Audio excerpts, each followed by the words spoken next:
Hello my dear student, welcome back to my YouTube channel mathematics आसान है bye Mahendra sir. तो आज हम स्टार्ट करने जा रहे हैं 12th कॉमर्स मैथमेटिक्स पेपर 1 का chapter number 8 that is differential equation का मिसलेनियस एक्सरसाइज। जैसे आपको पता है हमने मैथमेटिक्स पेपर 1 का miscellaneous exercise almost all chapters का कवर कर दिया है। जस्ट आपका ये 8th chapter differential equation and first chapter mathematical logic, ये 2 चैप्टर का मिसलेनियस एक्सरसाइज बाकी है। बाकी सब मैंने आपको सिखा दिया है। सारे वीडियोस मेरे प्लेलिस्ट में अवेलेबल हैं, आप जा करके वहाँ पर देख सकते हो। तो चलो मैं कंटिन्यू करता हूँ chapter 8 miscellaneous exercise. So question number 1 जैसे आपको मालूम में दिया रहता है मल्टीपल चॉइस क्वेश्चन रहता है, जहाँ पर एक क्वेश्चन रहेगा, उसके 4 ऑप्शन दिए रहेंगे और आपको राइट ऑप्शन सेलेक्ट करना है। क्वेश्चन नंबर 1 दिया है the order and degree of the differential equation, यानी कि आपको ऑर्डर क्या है और उसका डिग्री क्या है ये बताना है। और हमें डिफरेंशियल इक्वेशन दिया है यहाँ पर इक्वल टू 0 है, ठीक है, क्वेश्चन मेंशन नहीं किया है बट इक्वल टू 0 रहेगा ये। तो हमें डिफरेंशियल इक्वेशन दिया है, देखो d y upon D x the whole cube minus d Q y upon D x cube plus y into E raise to x equal to 0। तो हमें गिवन डिफरेंशियल इक्वेशन का ऑर्डर एंड डिग्री लिखना है। पहले order, उसके बाद हमें degree उसका मेंशन करना है, ठीक है। तो आपको पता है कि ऑर्डर क्या होता है। ऑर्डर मीन्स होता है the highest order derivative present in a given differential equation. जैसे कि कोई डिफरेंशियल इक्वेशन है, उसमें d y by d x अगर रहेगा तो फर्स्ट ऑर्डर हो गया। अगर d square Y upon D x square है मतलब वो सेकेंड ऑर्डर हो गया डिफरेंशियल इक्वेशन। अगर वहाँ पर d Q y upon D x cube present है that is the third order differential equation. So order means highest order derivative present in the given differential equation। तो given differential equation में देखो highest order derivative क्या है, ये dy upon dx आपका first order derivative है, dqy upon dx cube ये आपका थर्ड ऑर्डर डेरिवेटिव है। तो हाईएस्ट ऑर्डर डेरिवेटिव इज 3 आएगा, dqy अपॉन dx क्यूब है तो हाईएस्ट ऑर्डर डेरिवेटिव इज 3। तो देखो यहाँ पर 3 आएगा इसका ऑर्डर। अब देखते हैं इसका डिग्री क्या है। तो आपको पता है डिग्री क्या होता है, the power of the highest order derivative is called as the degree of the given differential equation. तो ये आपका हाईएस्ट ऑर्डर डेरिवेटिव है, इसका जो पावर रहेगा, पावर कुछ भी नहीं दिया मतलब हम लोग 1 अज्यूम कर सकते हैं, तो डिग्री 1 हो जाएगा। तो आप लिखोगे 3,1। तो जो ऑप्शन ए दिया है वो करेक्ट है, ऑप्शन ए में हमें दिया है 3,1। So order of the differential equation is 3 and degree is 1। तो फर्स्ट हमने सॉल्व कर दिया सब क्वेश्चन। देखो सेकंड आपको दिया है write the order and degree of the differential equation, और यहाँ पर दिया है 1 plus d y upon D x whole cube है, पूरा ब्रैकेट क्लोज है, होल रेज टू 2/3 है, is equal to 8 into d Q y upon D x cube है। तो अगर आप यहाँ पर ऑर्डर चेक करोगे तो देखो ये d y by d x है और ये d Q y upon D x cube है। तो ऑर्डर तो यहाँ पे 3 आएगा, हाईएस्ट ऑर्डर डेरिवेटिव इज 3 है तो ऑर्डर 3 हो जाएगा। बट डिग्री फाइंड आउट करने के लिए थोड़ा सा मॉडिफिकेशन करना पड़ेगा, बिकॉज यहाँ पर देखो जो डिफरेंशियल इक्वेशन है पूरे का होल पावर फ्रैक्शन दिया है 2/3। तो जब डेरिवेटिव का होल पावर फ्रैक्शन में रहता है तो उसे हमें सिंप्लीफाई करना होगा, बिकॉज डेरिवेटिव का होल पावर फ्रैक्शन पॉसिबल नहीं है। पावर आपका ऑलवेज इंटीजर रहता है, पॉजिटिव इंटीजर 1 2 3 4 5 लाइक दैट रहता है।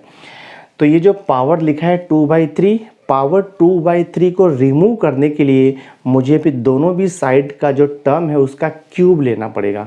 तो मैं देखो यहाँ पे लिखता हूँ, so I will write here taking cube. हाँ, हम यहाँ पे लिखेंगे taking cube on both side में लेता हूँ। तो ये पूरे का मैं देखो क्यूब लूँगा तो क्या आएगा, देखो यहाँ पे 1 plus d y upon D x, ये तो होल क्यूब ऐसे ही रहेगा, और ये पूरे का पावर देखो रेज टू 2/3 है, तो रेज टू 2/3 का क्यूब लेना है। क्यूब लेना मतलब पावर का पावर क्या हो जाएगा, मल्टीप्लाइड हो जाएगा ना। पूरे का क्यूब लोगे that means power and power gets multiplied हो जाएगा, and this is equal to 8 का क्यूब आपको लेना है। और यहाँ पर भी देखो आपको डी क्यू वाई अपॉन ये डी एक्स क्यूब है, ये पूरे का हमें क्या लेना है, क्यूब लेना है दिस वे।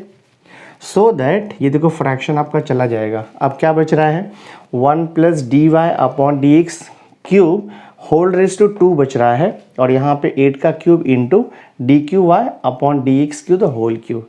अब इसका ऑर्डर एंड डिग्री हम इजीली लिख सकते हैं।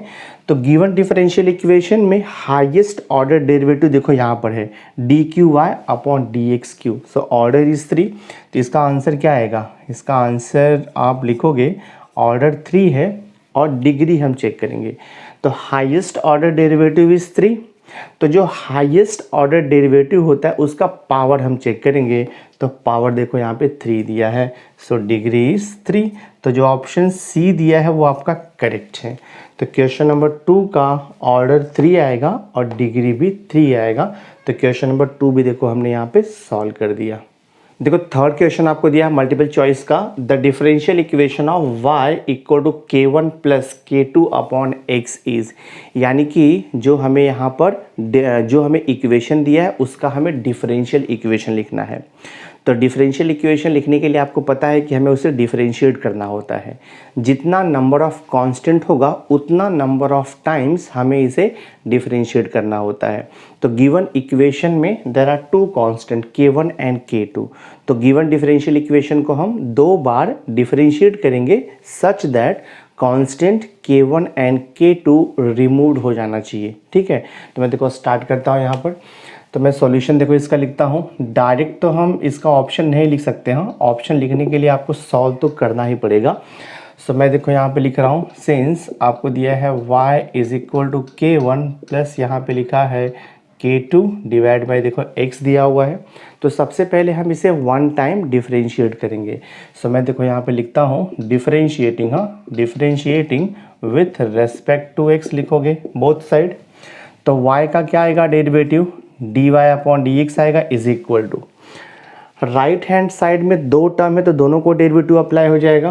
तो हम क्या लिखेंगे देखो यहाँ पर d by d x of first term यानी कि k1 प्लस k2 कांस्टेंट है, मैं इसे बाहर रखता हूँ, और d बाई डी एक्स यहाँ पर क्या बचेगा आपका देखो 1 अपॉन x बचेगा। k1 k2 कांस्टेंट है इसलिए मैंने k2 को बाहर ले लिया। सिंप्लीफाई करता हूँ मैं इसे, तो ये हो जाएगा देखो हमारा dy upon D x is equal to k1 constant है, यहाँ पर x y वेरिएबल नहीं है तो k1 का डेरिवेटिव 0 हो जाएगा। तो हमने यहाँ पे लिख दिया 0 प्लस देखो k2 मल्टीप्लाइड है एज इट इज़ रहेगा। 1 अपॉन एक्स का डेरिवेटिव आपको मालूम है, 1 अपॉन एक्स का डेरिवेटिव होता है माइनस 1 अपॉन एक्स स्क्वायर। तो मैं देखो यहाँ पर लिखता हूँ माइनस 1 अपॉन एक्स स्क्वायर। तो इसमें थोड़ा और हम इसे सिंप्लीफाई कर देते हैं, तो ये हो जाएगा d y upon D x is equal to, मैं इसे लिख देता हूँ k2 ऐसे ही लिखते हैं हम लोग, और ये माइनस 1 अपॉन देखो ये एक्स स्क्वायर हो गया। इसे मैं दे देता हूँ equation number 1 because later on हम इसे यूटिलाइज कर सकते हैं। ठीक है, तो ये हो गया d y by d x. एक बार और आपको डिफरेंशिएट करना है बिकॉज k1 k2 2 कांस्टेंट है, 2 बार डिफरेंशिएट होगा। अब मैं ये इक्वेशन 1 को अगेन डिफरेंशिएट करता हूँ। ठीक है, बट डिफरेंशिएट करने के पहले मैं थोड़ा सा इसे सिंप्लीफाई कर लेता हूँ। देखो d y by d x is equal to, मैं यहाँ लिखता हूँ minus k2 into x square को जब मैं न्यूमरेटर में लूँगा ना तो वो x रेज टू माइनस 2 हो जाता है, आपको पता है। अब इसका डिफरेंशिएशन करना ईजी है, तो I will write here again differentiating. हम यहाँ पे लिखेंगे again differentiating with respect to x। So देखते हैं क्या मिलता है हमें solution. D y upon D x को हम अगेन डिफरेंशिएट करेंगे विद रेस्पेक्ट टू x। तो d y by d x का डेरिवेटिव आपको पता है डी स्क्वायर वाई अपॉन होता है देखो ये d x square, this is equal to, right hand side को डिफरेंशिएट करेंगे, माइनस k2 कोएफिशिएंट है कांस्टेंट, तो माइनस k2 को मैं देखो एज इट इज लिखता हूँ इनटू देखो यहाँ पे x रेज टू माइनस 2 का derivative with respect to x। तो हम x रेज टू n का फॉर्मूला यूज़ कर सकते हैं। तो x रेज टू माइनस 2 का डेरिवेटिव आएगा minus 2 into x raise to minus 2 minus 1। Formula तो आपको पता ही है, x रेज टू n का डेरिवेटिव होता है n into x raise to n minus 1। Just आपको सिंप्लीफाई करना है, सॉल्यूशन मिल जाएगा। तो ये हो जाएगा देखो आपका d square Y upon this is d x square is equal to minus minus plus हो जाएगा, और यहाँ पर आपको क्या मिल जाएगा 2 इंटू k2 इंटू देखो एक्स रेज टू -3 मिल जाएगा। और थोड़ा मॉडिफाई करता हूँ मैं, तो ये हो जाएगा d square Y upon D x square is equal to, मैं इसे लिख सकता हूँ 2k2 अपॉन, देखो एक्स रेज टू -3 न्यूमरेटर में है, तो जब वो डिनोमिनेटर में आएगा तो एक्स रेज टू पॉजिटिव हो जाएगा, हाँ, यानी कि ये एक्स रेज टू 3 हो जाएगा। थोड़ा सा मॉडिफिकेशन हमें करना है, ठीक है। मैं क्या करता हूँ, यहाँ से मैं k2 का वैल्यू फाइंड आउट करता हूँ, देखते हैं क्या मिलता है। तो k2 का वैल्यू अगर मुझे यहाँ से फाइंड आउट करना है तो ये हो जाएगा, देखो आपका d square Y upon D x square है, ठीक है। एक्स रेज टू 3 यहाँ पर डिवाइड है, तो जब लेफ्ट हैंड साइड में आएगा तो वो मल्टीप्लाई हो जाएगा, ठीक है। और देखो 2 यहाँ पर मल्टीप्लाइड है, तो जब लेफ्ट हैंड साइड में आएगा तो ये डिवाइड हो जाएगा, और यहाँ पे सिंपली आपका बचेगा k2। इसको मैं दे देता हूँ इक्वेशन नंबर 2। हमें डिफरेंशियल इक्वेशन बनाना है, और आपको पता है कि डिफरेंशियल इक्वेशन फॉर्म करने के लिए जो कांस्टेंट है k1 k2 उसे रिमूव करना होगा। अब मैं क्या करूँगा, इक्वेशन नंबर 2 में जो k2 का वैल्यू मिला है, ये k2 का वैल्यू मैं इक्वेशन 1 में सब्स्टिट्यूट कर दूंगा, तो आपको सॉल्यूशन मिल जाएगा। सो मैं यहाँ पे लिखता हूँ पुट दिस वैल्यू, हाँ, put this value of k2 in equation number 1 लिखता हूँ मैं, put this value of k2 in equation number 1। तो मैं देखो पुट करता हूँ यहाँ पर dy upon dx, left hand side में एज इट इज़ रहेगा इक्वल टू, जहाँ पर k2 है मुझे वहाँ पर ये वैल्यू लिखना है, तो k2 के प्लेस पे देखो मैं यहाँ पे लिख रहा हूँ d square Y upon D x square into x raise to 3 divide by 2। ये k2 का वैल्यू हो गया, इंटू देखो यहाँ पर है -1 अपॉन एक्स स्क्वायर, तो मुझे वैसे ही लिखना होगा, ठीक है, दिस वे। तो जस्ट मैंने क्या किया, k2 का वैल्यू यहाँ पे पुट कर दिया इक्वेशन नंबर 1 में। अब इसे सिंप्लीफिकेशन करना है, सॉल्यूशन आपको मिल जाएगा। देखो सिंप्लीफाई करते हैं हम इसे, देखते क्या आता है। तो यहाँ पर देखो ये d y upon D x आपको दिया हुआ है, ठीक है, और यहाँ पर क्या बच रहा है, ये 2 देखो यहाँ पर दिया है, तो 2 यहाँ पे डिवाइड है, तो लेफ्ट साइड में आएगा तो वो मल्टीप्लाइड हो जाएगा, ठीक है। And this is equal to, यहाँ पर क्या बच रहा है, minus sign d square Y upon, देखो यहाँ पे डी एक्स स्क्वायर है, और इंटू एक्स भी देखो यहाँ पे बच रहा है। तो ये नेगेटिव टर्म को मैं यहाँ पे शिफ्ट कर देता हूँ, सो देखते क्या आता है, तो पॉजिटिव हो जाएगा। So this is d square Y upon D x square, और यहाँ पर देखो इंटू एक्स भी है, तो मैं यहाँ पे लिख देता हूँ x into d square Y upon D x square, और ये प्लस यहाँ पर 2 d y upon D x equal to nothing में 0 बचेगा। तो आपको जो ऑप्शन दिया है बी ऑप्शन आपका करेक्ट है, तो इसका आंसर आएगा B option, x into d square Y upon D x square plus 2 d y by d x equal to 0 is the differential equation for the given equation y equal to k1 plus k2 upon x। तो हमने देखो ये question solve कर दिया है। Actually मैंने यहाँ पे आपको कंप्लीट एक्सप्लेन करके डिटेल में मैंने आपको सॉल्व करके दिया है, सो दैट आपको अंडरस्टैंड हो सके। बट एग्ज़ाम में जब आप सॉल्व करोगे तो आपको पता है कि हमें ये सॉल्यूशन नहीं चाहिए, हमें सिर्फ ये चाहिए होता है, ऑप्शन नंबर और उसका आंसर चाहिए। तो आप क्या करना, रफ के ऊपर आप इसे फटाफट शॉर्टकट से सॉल्व कर लेना, और जो भी करेक्ट ऑप्शन है उसे ऑप्शन नंबर के साथ आप लिख दो, आपको फुल मार्क्स मिल जाएगा। आपको सॉल्यूशन दिखाना कंपलसरी नहीं है बोर्ड एग्जाम में। तो हमने क्वेश्चन नंबर 3 को सॉल्व कर दिया। नाउ क्वेश्चन नंबर 4 देखो आपको दिया मल्टीपल चॉइस क्वेश्चन का, the differential equation of y equal to k1 e raise to x plus k2 e raise to minus x is. Same type है, जैसे हमने थर्ड सब क्वेश्चन सॉल्व किया वैसे फोर्थ भी करना है। आपको जो गिवन इक्वेशन दिया है वहाँ से जो कांस्टेंट है k1 k2 उसको रिमूव करना है और आपको डिफरेंशियल इक्वेशन फॉर्म करना है। So there are two constant k1 and k2। तो गिवन इक्वेशन को हम 2 बार डिफरेंशिएट करके k1 और k2 को रिमूव कर देंगे तो हमें रिक्वायर्ड डिफरेंशियल इक्वेशन मिल जाएगा। तो चलो ट्राई करते हैं हम इसे। तो जो गिवन थिंग है सबसे पहले मैं वहाँ से स्टार्ट करता हूँ। सॉल्यूशन देखो, सिंस आपको दिया है y equal to k1 e raise to x है, प्लस देखो यहाँ पर दिया है k2 into e raise to minus x है। ठीक है, मैं इसे इक्वेशन नंबर 1 दे देता हूँ, सो दैट हो सकता है बाद में ये यूटिलाइज हो जाएगा। तो सबसे पहले हम इसे एक बार डिफरेंशिएट करते हैं विथ रेस्पेक्ट टू x। सो मैं देखो यहाँ पे लिखता हूँ डिफरेंशिएटिंग, ये हो जाएगा differentiating both side with respect to x। तो ये हो जाएगा आपका dy upon dx is equal to, first term का डेरिवेटिव प्लस सेकेंड टर्म का डेरिवेटिव, तो k1 e raise to x का डेरिवेटिव पता ही है आपको, k1 कोइफिशिएंट है एज इट इज़ रहेगा, e रेज टू एक्स का derivative with respect to x e raise to x होता है, तो e रेज टू एक्स का e रेज टू एक्स हो जाएगा, प्लस देखो ये k2 एज इट इज़ रहेगा into e raise to minus x का डेरिवेटिव, तो e raise to minus x का derivative e raise to minus x आएगा, बट आपको इनटू करना होगा d by d x of minus x, rule तो आपको पता ही है। फर्दर सिंप्लीफाई होगा ये dy upon D x is equal to k1 e raise to x plus देखो यहाँ पर है k2 into E raise to minus x into d by d x of minus x, तो माइनस एक्स का derivative with respect to x -1 आएगा, तो हम यहाँ पे लिख देते हैं -1। So this I can further simplify dy upon D x equal to k1 e raise to x, plus और माइनस का मल्टीप्लिकेशन माइनस हो जाएगा और यहाँ पर हमें मिलेगा k2 इंटू देखो e raise to minus x.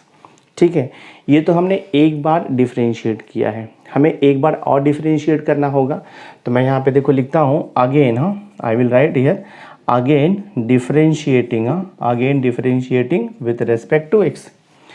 तो dy अपॉन डी एक्स का derivative with respect to x आपको पता है, इसका नोटेशन हो जाएगा d square Y upon D x square हो जाता है, मालूम है आपको।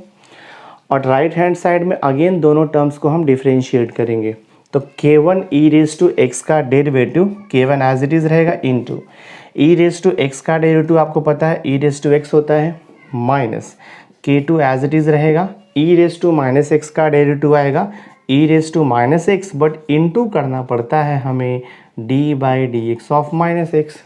मैं फर्दर सिंप्लीफाई कर देता हूँ, सो ये हो जाएगा देखो आपका d square Y upon D x square is equal to k1 e raise to x as it is रहेगा, then minus this is k2 into e raise to minus x into d by d x of minus x, तो minus x का derivative with respect to x -1 होता है, आपको पता ही है, तो मैं यहाँ पे देखो लिख देता हूँ -1। सो देखते हैं हमें क्या मिलेगा, d square Y upon D x square is equal to this is k1 into E raise to x, minus into minus का मल्टीप्लीकेशन आपको प्लस दे देगा और ये जगह k2 into E raise to minus x. ठीक है, अब अगर हम इक्वेशन नंबर 1 को ऑब्जर्व करेंगे, देखो इक्वेशन नंबर 1 आपका y equal to k1 e raise to x plus k2 e raise to minus x, यहाँ पर क्या दिया है k1 e raise to x plus k2 e raise to minus x, यानी कि ये जो राइट हैंड साइड है देखो हमें इक्वेशन 1 में सेम मिला है राइट हैंड साइड के, तो मैं इसे रिप्लेस करके यहाँ पर मैं y लिख सकता हूँ from equation number 1। So I will write here therefore from equation number 1 ये हो जाएगा आपका d square Y upon D x square is equal to कितना हो जाएगा, ये देखो आपका y हो जाएगा, इसको मैं यहाँ पे शिफ्ट कर लेता हूँ, so this will be d square Y upon D x square minus y equal 0, ये देखो आपका आंसर आएगा, this is the required differential equation for the given problem. ठीक है, तो अगर आप ऑप्शन चेक करोगे तो आपको टेक्स्ट बुक में इनकरेक्ट दिया हुआ है। ठीक है, तो एक्चुअली ऑप्शन ए आएगा यहाँ पर d square Y upon D x square minus y equal to 0। Text book में आपको ऑप्शन ए में equal to E raise to x दिया है, वो प्रिंटिंग मिस्टेक है, इक्वल टू 0 आएगा, तो हमारा ये सम देखो सॉल्व हो गया। देखो क्वेश्चन में 5 आपको दिया है the solution of d y upon D x equal to 1 is, अब हमें यहाँ पे d y by d x equal to 1 दिया है, यानी कि ये डिफरेंशियल इक्वेशन है और आपको सॉल्यूशन निकालना है। तो जब भी हमें डिफरेंशियल इक्वेशन दिया होता है तो उसका सॉल्यूशन निकालने का मेथड आपको पता है, हम क्या करते हैं गिवन डिफरेंशियल इक्वेशन में वेरिएबल को सेपरेट करके, यानी कि डी वाई के साथ में वाई के फंक्शन को रखना है और डी एक्स के साथ में एक्स के फंक्शन को रख करके हमें इंटीग्रेट करना होता है, तो हमें सॉल्यूशन मिल जाएगा। तो मैं देखो स्टार्ट करता हूँ इसका सॉल्यूशन। हमें यहाँ पे क्या दिया है, डिफरेंशियल इक्वेशन है d y upon D x equal to 1 दिया है, तो मैं इसे क्रॉस मल्टीप्लाई कर लेता हूँ। तो अगर मैं इसे क्रॉस मल्टीप्लाई करूँगा तो मुझे मिलेगा डी वाई इक्वल टू देखो डी एक्स मिलेगा, वेरिएबल आपका सेपरेट हो गया है, डी वाई सेपरेट है, डी एक्स सेपरेट है, दोनों का कोएफिशिएंट 1 है। ठीक है, तो अब हम क्या करेंगे, इसे इंटीग्रेट करेंगे both side with respect to x. तो मैं देखो यहाँ पे लिखता हूँ इंटीग्रेटिंग, हाँ, so I will write here integrating both side with respect, sorry integrating both side हो जाएगा ये। So this will be integration of d y and this is equal integration of d x. D y का integration आप 1 into d Y लिख सकते हो, D x means आप 1 into D x भी लिख सकते हो। तो 1 का इंटीग्रेशन आपको पता है विथ रिस्पेक्ट टू वाई, 1 का इंटीग्रेशन होता है वाई, और ये 1 का integration with respect to x आएगा आपका एक्स, और हम लिखते हैं plus c constant of integration. तो either you write plus c right hand side और you write plus c left hand side, कोई इशू नहीं है उससे। सो ये हो जाएगा देखो आपका y माइनस एक्स को यहाँ पे ले लो, और ये देखो आपका c हो गया। तो हमारा जो ऑप्शन डी दिया है वो करेक्ट है, ऑप्शन डी है y minus x equal to c. तो हमने देखो क्वेश्चन नंबर 5 को भी सॉल्व कर दिया। सी क्वेश्चन नंबर 6 देखो आपको दिया है the solution of the differential equation d y upon D x plus x square upon y square equal to 0। तो यहाँ भी हमें डिफरेंशियल इक्वेशन दिया हुआ है, हमें उसका सॉल्यूशन निकालना है। मेथड आपको पता ही है, सॉल्यूशन निकालने के लिए जो गिवन डिफरेंशियल इक्वेशन है उसका वेरिएबल हम सेपरेट करेंगे, यानी कि डी एक्स के साथ में एक्स के फंक्शन होना चाहिए और डी वाई के साथ में वाई के फंक्शन होनी चाहिए। तो मैं थोड़ा सा इसे मॉडिफिकेशन कर लेता हूँ। सी हियर, तो हम क्या करते हैं, देखो ये d y upon D x plus आपको दिया है x square upon y square equal to 0 दिया है। तो मैं d y upon D x को यहाँ पे रखता हूँ, और जो सेकेंड टर्म है उसे मैं राइट हैंड साइड में पहले शिफ्ट कर लेता हूँ, तो वेरिएबल सेपरेट करना इजी हो जाएगा। तो जब वहाँ पर शिफ्ट होगा तो साइन चेंज होगा, minus x square upon y square हो जाएगा। अब देखो यहाँ पे डी वाई है न्यूमरेटर में, तो डी वाई के साथ में वाई चाहिए, तो वाई स्क्वायर को मैं यहाँ पर लेकर के आऊँगा, तो ये हो जाएगा आपका y square into d y. Division में था, यहाँ पर आकर के वो मल्टीप्लीकेशन में हो गया। This is equal to minus, तो एज इट इज़ रहने वाला है, ये x square as it is रहेगा, और यहाँ पर देखो डी एक्स दिया है डिवीजन में, तो राइट हैंड साइड में जाएगा तो वो मल्टीप्लीकेशन में हो जाएगा। बिकॉज आपको पता है कि D x and D why always numerator में रहेगा, तभी उसका इंटीग्रेशन पॉसिबल है, ठीक है। अब देखो आपका वेरिएबल सेपरेट हो गया, डी वाई के साथ में वाई का फंक्शन मिल गया और डी एक्स के साथ में एक्स का फंक्शन मिल गया। अब हम इसे इंटीग्रेट कर देंगे। सो मैं देखो यहाँ पे लिखता हूँ इंटीग्रेटिंग, हाँ, आई will write here integrating both side. तो यहाँ पे लिख दो इंटीग्रेटिंग बोथ साइड, तो ये हो जाएगा integration of y square into d y equal to minus integration of x square into देखो हो जाएगा ये डी एक्स। तो मैं इसे सिंप्लीफाई करता हूँ, देखते क्या आता है। वाई स्क्वायर का इंटीग्रेशन आपको पता है, एक्स रेज टू एन का इंटीग्रेशन मालूम है आपको, x raise to n plus 1 upon n plus 1। तो वाई स्क्वायर का इंटीग्रेशन हो जाएगा वाई रेज टू 2 प्लस 1 यानी कि 3 अपॉन 3 हो जाएगा, is equal to minus. Same way x square का integration with respect to x, तो हमें यहाँ पे मिलेगा एक्स रेज टू 3 अपॉन 3 मिलेगा, और आपको लिखना है plus c constant of integration. Plus c लिखो या C1 भी लिख सकते हो आप, C1 C2 C3 के आप कुछ भी लिख सकते हो कांस्टेंट, ठीक है। अब देखो ये जो हमें मिला है सॉल्यूशन, ये सॉल्यूशन आपके ऑप्शन से मैच नहीं हो रहा है, तो हमें लिटिल बिट मॉडिफिकेशन करना होता है। तो मैं क्या करता हूँ, बोथ साइड मैं 3 से मल्टीप्लाई कर देता हूँ, सो दैट अपॉन का 3 रिमूव हो जाएगा। So I will write here multiply, हाँ, हम यहाँ पे लिखेंगे मल्टीप्लाई बोथ साइड बाय 3। तो अगर आप इसे 3 से मल्टीप्लाई करोगे 3 कैंसिल हो जाएगा और आपका बचेगा वाई क्यूब। यहाँ पर अगर आपने 3 से मल्टीप्लाई किया 3 कैंसिल, और यहाँ पे बचेगा माइनस एक्स क्यूब प्लस 3 से मल्टीप्लाई किया तो ये 3c1 हो जाएगा, ठीक है। So this is why cube minus x cube को यहाँ पे शिफ्ट कर लो, तो ये हो जाएगा plus x cube, this is equal to 3c1 बच रहा है, ठीक है। यहाँ पे आपका बच रहा है 3c1। 3c1 एक कांस्टेंट है, मैं उसे c भी अज्यूम कर सकता हूँ, तो ये हो जाएगा आपका y cube plus x cube is equal to, यहाँ पे c लिख दो, हम यहाँ पे अज्यूम कर लेते हैं वेयर 3c1 इक्वल टू, मैंने c अज्यूम कर लिया। तो ये देखो आपका सॉल्यूशन है। तो जो आपको c ऑप्शन दिया है दैट इज़ करेक्ट। तो इसका आंसर क्या लिखोगे आप, c option y cube plus x cube is equal to c. आपका सम सॉल्व हो गया। तो जैसे कि मैं आपको बार बार बोल रहा हूँ, हर एक चैप्टर में बोल रहा हूँ कि मल्टीपल चॉइस का जो क्वेश्चन होता है उसका सॉल्यूशन आपको दिखाना कंपलसरी नहीं है। मैं यहाँ पर सॉल्यूशन आपको दिखा रहा हूँ अंडरस्टैंडिंग के लिए। आपको सिर्फ ये फाइनल आंसर इम्पॉर्टेंट है। आपको ऑप्शन नंबर लिखना है और उसका आंसर लिखना है। इतना लिख दिया मल्टीपल चॉइस क्वेश्चन में तो आपको फुल मार्क्स मिल जाएगा। 2 मार्क्स का है तो 2 मार्क्स मिलेगा, 1 मार्क्स का है तो 1 मार्क्स आपको मिल जाएगा। सी क्वेश्चन में 7 देखो आपको दिया है, the solution of x into d y upon D x equal to y into log y is. तो आपको डिफरेंशियल इक्वेशन दिया है और आपको उसका सॉल्यूशन निकालना है। तो जब भी हमें डिफरेंशियल इक्वेशन दिया रहेगा और उसका सॉल्यूशन निकालना है तो हम गिवन डिफरेंशियल इक्वेशन को वेरिएबल सेपरेबल फॉर्म में लिखते हैं।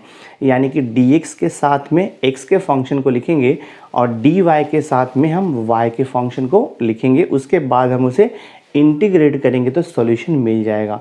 तो मैं थोड़ा सा देखो यहाँ पे मॉडिफिकेशन करता हूँ। हमें यहाँ पे क्या दिया है, since x into d y upon D x is equal to दिया है y इंटू देखो आपको log y दिया है। तो लेफ्ट हैंड साइड में देखो dy है, यानी कि dy के साथ में सिर्फ y चाहिए, y का फंक्शन चाहिए। तो मैं क्या करता हूँ, dy एज इट इज़, और देखो यहाँ पे y इंटू लॉग वाई है। जब मैं यहाँ पर शिफ्ट करूँगा तो वो डिवीजन में चला जाएगा, बिकॉज राइट हैंड साइड में वो मल्टीप्लिकेशन में है। तो यहाँ पर कुछ भी नहीं बचा, मतलब 1 बचा है। और यहाँ पर देखो x आपको दिया है, तो x यहाँ पर मल्टीप्लिकेशन में है, राइट हैंड साइड में शिफ्ट होगा तो वो डिवीजन में जाएगा। और dx आपका डिवीजन है तो राइट हैंड साइड में जाएगा तो वो मल्टीप्लिकेशन में चला जाएगा। ऐसा हमने क्यों किया, बिकॉज dx और dy दोनों भी न्यूमरेटर में चाहिए और वेरिएबल सेपरेट हो जाना चाहिए। देखो आपका वेरिएबल सेपरेट हो चुका है, dx के साथ में x का फंक्शन है और dy के साथ में y के फंक्शन हो गए। एक बार हमारा वेरिएबल सेपरेट हो गया, अब हम इंटीग्रेट करके उसका सॉल्यूशन निकाल देंगे। सो मैं देखो यहाँ पे लिखता हूँ इंटीग्रेटिंग, हाँ हम यहाँ पे लिखेंगे इंटीग्रेटिंग बोथ साइड। तो राइट, इंटीग्रेटिंग बोथ साइड ये हो जाएगा इंटीग्रेशन ऑफ, लिख सकते हो आप 1 upon y into log y d y is equal to integration of 1 upon x into D x.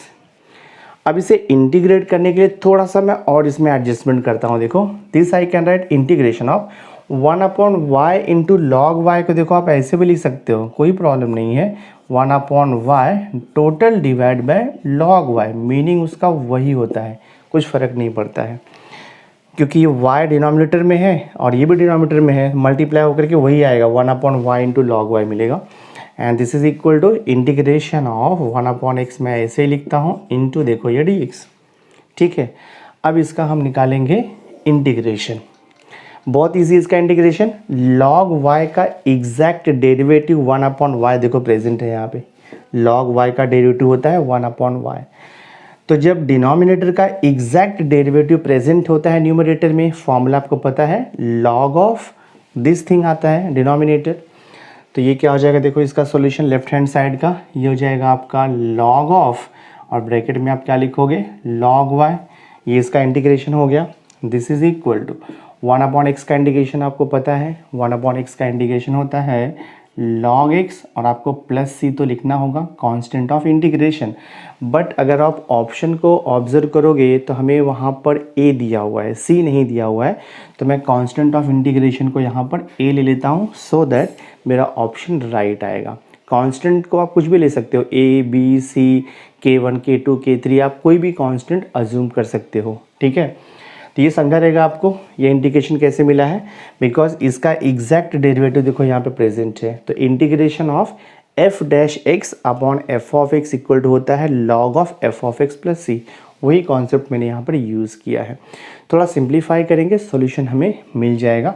तो मैं क्या करता हूँ, देखो यहाँ पे ये लॉग है और यहाँ पर देखो आपको दिया है ये log y, मैं ऐसे लिखता हूँ। देखो ये log x है तो log x को मैं यहाँ पे शिफ्ट कर लेता हूँ लेफ्ट हैंड साइड में, तो ये हो जाएगा माइनस आपका देखो log x और इक्वल टू में a एज इट इज लिखता हूँ।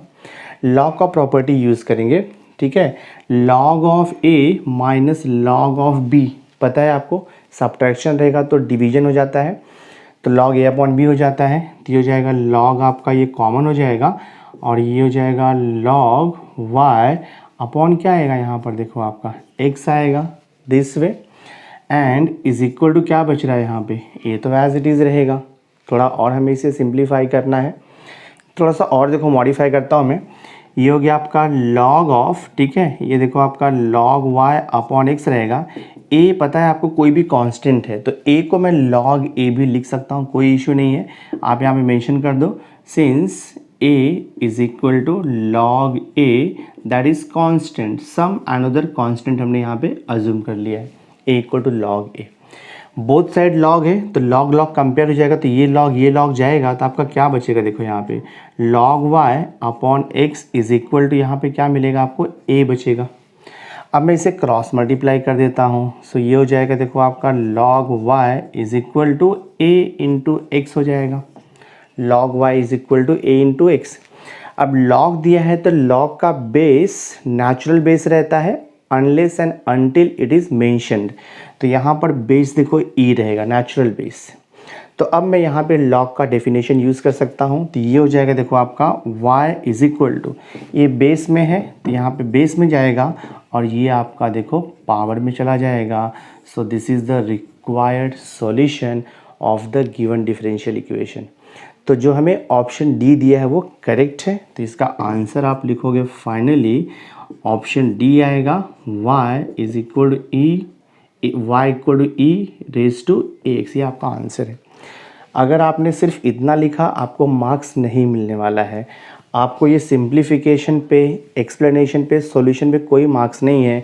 आपको मल्टीपल चॉइस का क्वेश्चन रहेगा तो मार्क्स यहाँ पे मिलता है, ऑप्शन नंबर लिखना है और ये आंसर लिखना है करेक्ट, तो आपका सम राइट रहेगा। तो ये सम भी हमारा सॉल्व हो गया। क्वेश्चन नंबर 8 देखो आपको दिया है, वर्ड प्रॉब्लम है डिफरेंशियल इक्वेशन का, यानी कि एप्लीकेशन ऑफ डिफरेंशियल इक्वेशन है ये।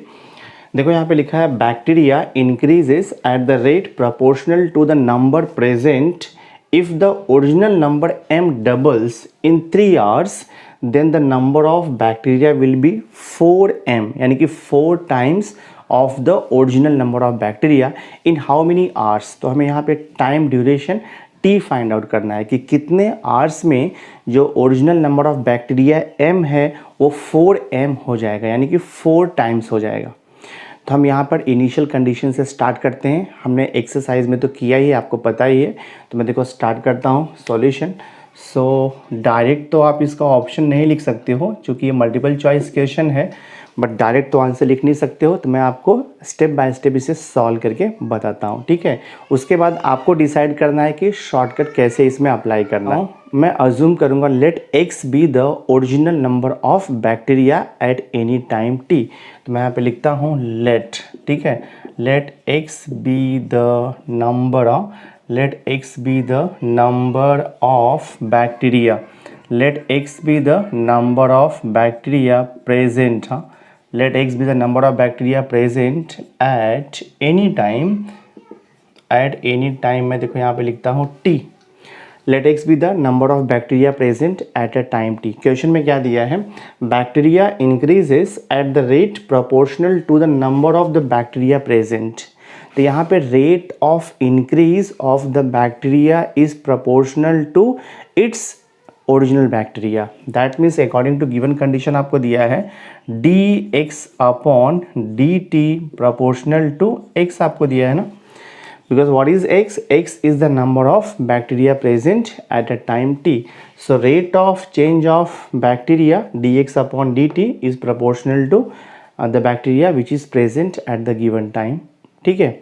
तो dx upon dt is proportional to x हो गया, तो आप लिख सकते हो therefore dx upon dt is equal to, हम यहाँ पे क्या लिख सकते हैं, k इंटू एक्स लिख सकते हैं। आपको पता है where k is the constant of proportionality, तो व्हेन इंक्रीजिंग का सम रहेगा, जैसे कि पॉपुलेशन इंक्रीज हो रहा है तो पॉजिटिव आता है, यानी कि प्लस kx आता है। जब रेडियो एक्टिव सब्सटेंस रहता है, यानी कि जहाँ पर डिक्रीज़ होता है पॉपुलेशन, जहाँ पर डिक्रीज़ होता है, चाहे जो भी हो, पॉपुलेशन हो, रेडियो एक्टिव सब्सटेंस है, जहाँ पर डिक्रीज़ आता है तो यहाँ पर ये नेगेटिव यानी कि माइनस kx हो जाता है, वो आपको ध्यान में रखना है, ठीक है। अब ये हमारा देखो डिफरेंशियल इक्वेशन मिल गया है, dx upon dt equal to kx is the differential equation. और आपको पता है डिफरेंशियल इक्वेशन का सॉल्यूशन निकालने के लिए उसे इंटीग्रेट करना होगा। सो मैं देखो यहाँ पे क्या करता हूँ, I will write here dx। हाँ, x यहाँ पर है तो मैं इसे लेफ्ट हैंड साइड में शिफ्ट करूँगा तो डिवाइड हो जाएगा and this is equal to, ये हो जाएगा देखो आपका k into d t. Because differential equation को सॉल्व करने के लिए हमें उसे वेरिएबल सेपरेबल के फॉर्म में लिखना होता है। dx के साथ में x का फंक्शन चाहिए और dt के साथ में t का फंक्शन चाहिए होता है। अब ये हो गया आपका dx upon x equal to k into d t. अब मैं इसे इंटीग्रेट कर दूंगा तो I will write here integrating both side. हाँ, तो हम देखो यहाँ पे लिखते हैं इंटीग्रेटिंग बोथ साइड, तो ये हो जाएगा integration of 1 upon x into D x equal to integration of k into d t हो गया देखो आपका। और आपको 1 अपॉन एक्स का इंटीग्रेशन तो पता ही है, 1 अपॉन एक्स का इंटीग्रेशन होता है log x is equal to k का integration with respect to t, तो ऑफकोर्स ये हो जाएगा के टी और ये प्लस सी आएगा कांस्टेंट ऑफ इंटीग्रेशन। अब इसे देखो मैं दे दूंगा इक्वेशन नंबर 1 दे दूंगा और यही इक्वेशन यूज़ करके हमें फाइनल सॉल्यूशन तक मिलेगा। तो टोटल 3 पार्ट में आपका सम सॉल्व होगा। पहले इनिशियल कंडीशन यूज़ करना है, उसके बाद जो गिवन है वो यूज़ करना है और थर्ड स्टेप में आपको फाइंड आउट करना है टाइम ड्यूरेशन जो आपको पूछा हुआ है।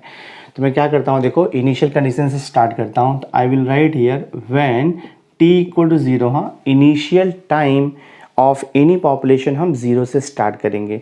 तो व्हेन t इक्वल टू 0, यहाँ पर देखो m क्या दिया है, bacteria increases at the rate proportional to the number present and if the original number m, यानी कि ओरिजिनल नंबर ऑफ बैक्टीरिया आपको m दिया हुआ है at a time duration t equal to 0।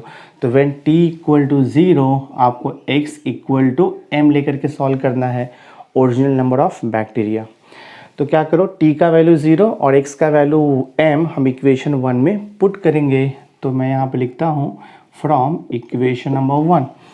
तो ये हो जाएगा देखो आपका log x की जगह पे आपको m लिखना है is equal to k as it is रहेगा और t का वैल्यू हमें 0 लेना है। तो क्या मिलेगा यहाँ से देखो आपको मिलेगा log m equal to k into 0 और ये प्लस c भी यहाँ पर है। हाँ, तो k इंटू 0 0 हो जाएगा, 0 प्लस c देखो c आएगा। ठीक है, log m equal to c हो गया।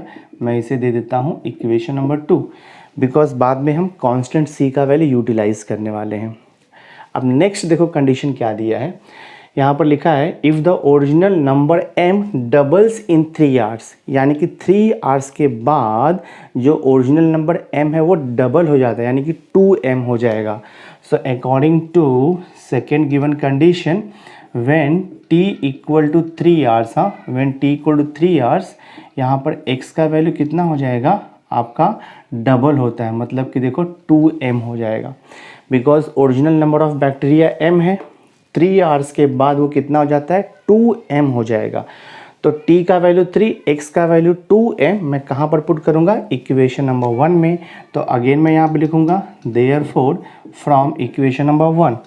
तो ये देखो हो जाएगा आपका log, जहाँ पर x है वहाँ पर आप क्या लिखोगे, अभी 2m लिखोगे and this is equal to k का वैल्यू तो हमें पता नहीं है, एज इट इज़ रहेगा।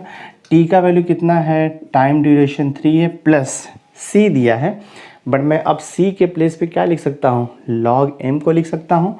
तो I will write here log m, देखो मैंने यहाँ पर लिख दिया दिस वे, थोड़ा मॉडिफिकेशन हो जाएगा ये। तो ये हो जाएगा देखो आपका log 2m, log m को यहाँ पे शिफ्ट करो तो minus log m equal to यहाँ पर क्या आएगा, देखो आपका 3k आएगा। तो ये log का प्रॉपर्टी यूज़ होगा, तो log 2m अपॉन m, ये हो जाएगा देखो आपका log 2m अपॉन m हो जाएगा and this is equal to 3k, mm cancel हो गया। तो यहाँ पर क्या मिलेगा आपको, log 2 is equal to 3k मिलेगा। देखो हमने इक्वेशन नंबर 2 में c का वैल्यू फाइंड आउट किया है, तो अब हम यहाँ से k का वैल्यू भी फाइंड आउट कर लेंगे। सो देखते हैं यहाँ से k का वैल्यू क्या मिलता है। तो k इज इक्वल हो जाएगा 3, यहाँ पर आकर के डिवाइड हो जाएगा। सो दिस इज़ 1/3 इंटू देखो आपका आएगा log 2। तो ये हमारा हो गया देखो k का वैल्यू हो गया दिस वे। इसे मैं दे देता हूँ इक्वेशन नंबर 3। इम्पॉर्टेंट यही है, हमें c का वैल्यू भी मिल गया है, k का वैल्यू भी मिल गया है। अब देखते हैं लास्ट क्वेश्चन आपको क्या पूछ रहा है। क्वेश्चन आपको पूछ रहा है then the number of bacteria will be 4m in how many hours, यानी कि कितने आवर्स में जो बैक्टीरिया है वो 4m हो जाएगा। तो original number of bacteria m है, तो कितने आवर्स में वो 4m हो जाएगा। तो यहाँ पर देखो आपको कंडीशन दे दिया है, मैं यहाँ पर लिखता हूँ। So I will write here when x is equal to 4m, तो आपको t यहाँ से फाइंड आउट करने के लिए बोल रहा है, बहुत इजी है। तो सिंपली क्या करना है, x का वैल्यू 4m आपको सब्स्टिट्यूट करना है अगेन इक्वेशन नंबर 1 में।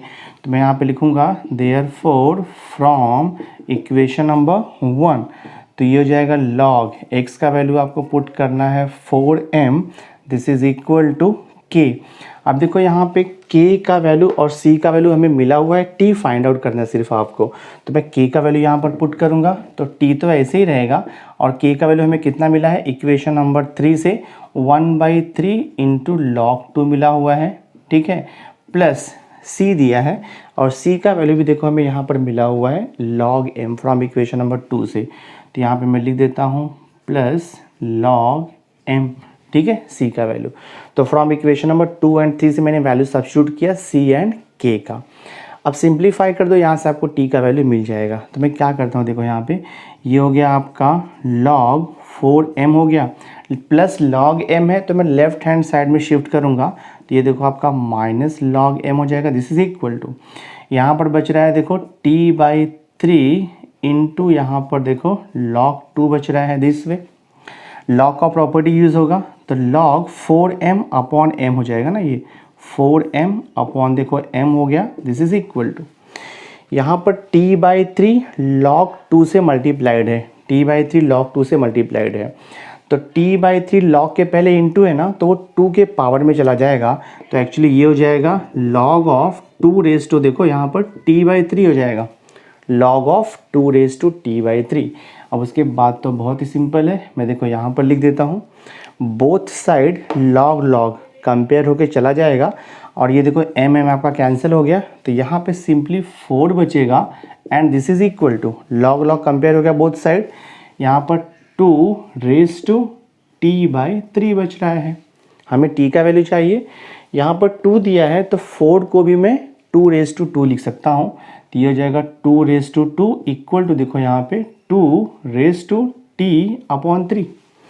बोथ साइड बेस देखो इक्वल है 2 2, तो जब बेस इक्वल होता है तो पावर यानी कि इंडेक्स भी इक्वल होता है, दैट मीन्स 2 इक्वल टू क्या आएगा t/3। तो क्रॉस मल्टीप्लाई किया तो आपको t का वैल्यू कितना मिलेगा, 3 इंटू 2 6, और ये आवर्स में आपको पूछा हुआ है, तो जो ऑप्शन बी दिया है वो आपका करेक्ट है, तो आंसर आएगा option B t equal to 6 hours. तो हमने क्वेश्चन नंबर 8 को भी यहाँ पर कंप्लीट कर दिया। नाउ क्वेश्चन नंबर 9 देखो आपको दिया है, the integrating factor of the differential equation dy upon dx plus Y equal to E raise to minus X is.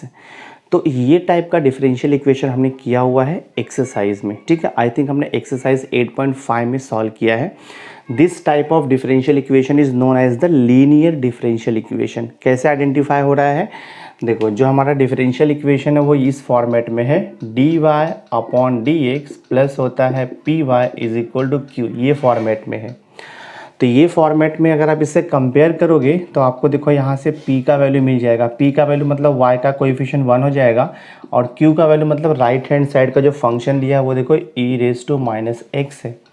तो हमें इसका इंटीग्रेटिंग फैक्टर पूछ रहा है, तो इंटीग्रेटिंग फैक्टर का फॉर्मूला मैंने आपको दिया है, इंटीग्रेटिंग फैक्टर शॉर्ट में IF लिखते हैं, इज इक्वल होता है ई रेज टू इंटीग्रेशन ऑफ, हम यहाँ पे लिखते हैं p इंटू डी एक्स, ये हमारा फॉर्मूला है। If the given linear differential equation is in this format then integrating factor is given by the formula E raise to power में आएगा इंटीग्रेशन ऑफ p dx। तो solve करते हैं हम, तो ये हो जाएगा देखो आपका integrating factor equal to E raise to integration of p का वैल्यू कितना है 1 into D X, so this is E raise to integration of 1, तो आपको पता ही है विथ रेस्पेक्ट टू x, 1 का इंटीग्रेशन x होता है। सो देखो हमें इंटीग्रेटिंग फैक्टर क्या मिल गया है, e रेज टू x, यही आपका सॉल्यूशन है। बट ऑलवेज रिमेंबर, अगर आपने इतना लिखा आपको मार्क्स नहीं मिलने वाला है, बिकॉज ये हमें एक्सपेक्टेड नहीं है, हमें एक्सपेक्टेड ऑप्शन के साथ में आंसर चाहिए। तो जो ऑप्शन सी आपको दिया है ना, सी ऑप्शन आपका राइट है, integrating factor is e raise to x। तो हमारा क्वेश्चन नंबर 9 भी देखो यहाँ पर सॉल्व हो गया।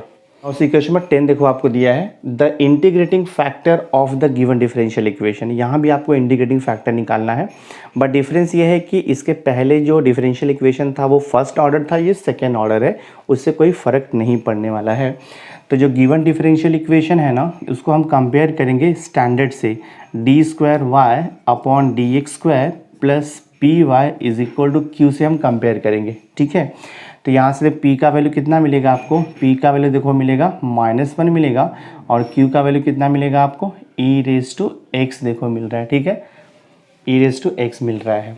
तो यहाँ पर हमें इंटीग्रेटिंग फैक्टर नहीं निकालना है, यहाँ पर आपको इंटीग्रेटिंग फैक्टर पहले से दिया है, e रेज टू -x दिया हुआ है, तो हमें सॉल्यूशन चाहिए। तो सॉल्यूशन का फॉर्मूला मैंने आपको बताया है, solution of the given differential equation is given by, formula होता है y इनटू, हम लिखते हैं integrating factor is equal to, यहाँ पर आएगा इंटीग्रेशन ऑफ, आपको लिखना है इंटीग्रेशन ऑफ, आपको लिखना है q into integrating factor into D X, और ये प्लस ये फॉर्मूला हमारे पास है, बिकॉज क्वेश्चन में हमें क्या बोला है, the integrating factor of this differential equation is e raise to -x। तो इंटीग्रेटिंग फैक्टर आपको ऑलरेडी दिया है, आपको सॉल्यूशन निकालना है। तो सॉल्यूशन निकालने का फॉर्मूला होता है y into integrating factor is equal to integration q into integrating factor into D x plus C. Just value substitute करके इंटीग्रेट कर दो, आ जाएगा आंसर। तो y मैं एज इट इज़ लिखूंगा इंटू इंटीग्रेटिंग फैक्टर आपको दिया है देखो क्वेश्चन में, e रेज टू -x, तो y into E raise to -x is equal to, ये हो जाएगा इंटीग्रेशन q का value e raise to x है, इंटू इंटीग्रेटिंग फैक्टर कितना दिया है, e raise to -x into D x plus C. Solve करना है आपको, तो ये हो जाएगा y into E raise to -x equal to, ये हो जाएगा integration e raise to -x into E raise to -x। तो अगर ये बेस कॉमन ले लूँगा तो पावर सब्ट्रैक्ट हो जाएगा ना, मतलब ऐड होता है, यानी कि प्लस माइनस तो माइनस आएगा, x माइनस एक्स मतलब वो ज़ीरो हो जाएगा आपका, e raise to 0 into D X, और ये देखो आपका प्लस सी हो गया। ठीक है, so this will be y into E raise to -x equal to e raise to 0, anything raise to 0 1 होता है, so this is integration 1 dx, और ये प्लस c हो जाएगा। So y into E raise to -x equal to 1 का integration, तो 1 का integration with respect to x, तो क्या होगा, x हो जाएगा, और ये प्लस c। तो ये हमारा फाइनल आंसर है। तो आपको ऑप्शन ए जो दिया है वो करेक्ट है। तो इसका आंसर कैसे लिखोगे आप, ऑप्शन ए लिखोगे, और आंसर क्या है, y e raise to -x equal to x plus c. हमने क्वेश्चन नंबर 10 को भी सॉल्व कर दिया। सो माय डियर स्टूडेंट, इस वीडियो लेक्चर में हमने मिसलेनियस एक्सरसाइज 8 यानी कि डिफरेंशियल इक्वेशन का फर्स्ट क्वेश्चन, जो कि मल्टीपल चॉइस क्वेश्चन था, टोटल 10 सब क्वेश्चन था, हमने all sub question through this video lecture solve कर दिया है। सो आई होप आज का ये वीडियो लेक्चर आपको अंडरस्टैंड हुआ होगा और वीडियो अच्छा भी लगा होगा। नेक्स्ट वीडियो लेक्चर में मैं क्वेश्चन नंबर 2 और क्वेश्चन नंबर 3 को कवर करूंगा। क्वेश्चन नंबर 2 है फिल इन द ब्लैंक्स और क्वेश्चन नंबर 3 है ट्रू एंड फॉल्स। तो वो नेक्स्ट वीडियो लेक्चर में मैं कवर कर दूंगा। उसके बाद में क्वेश्चन नंबर 4 यानी कि जो बिग क्वेश्चन है, जिसका सॉल्यूशन बिग रहता है, यानी कि जो 3 मार्क्स 4 मार्क के क्वेश्चंस हैं, उसे मैं कवर करूंगा। तो नेक्स्ट वीडियो लेक्चर बहुत इंपॉर्टेंट होगा, उसे देखना मत भूलना। और आज का वीडियो अगर आपको अच्छा लगा होगा, वीडियो को लाइक कर देना। चैनल को सब्सक्राइब नहीं किया तो सब्सक्राइब करके बेल आइकन जरूर प्रेस कर देना, सो दैट मैं जो भी लेटेस्ट वीडियो बनाऊंगा उसकी नोटिफिकेशन आपको टाइम पर मिलती रहेगी। सो मेरे साथ जुड़े रहने के लिए थैंक यू वेरी मच। मिलते हैं नेक्स्ट लेक्चर में।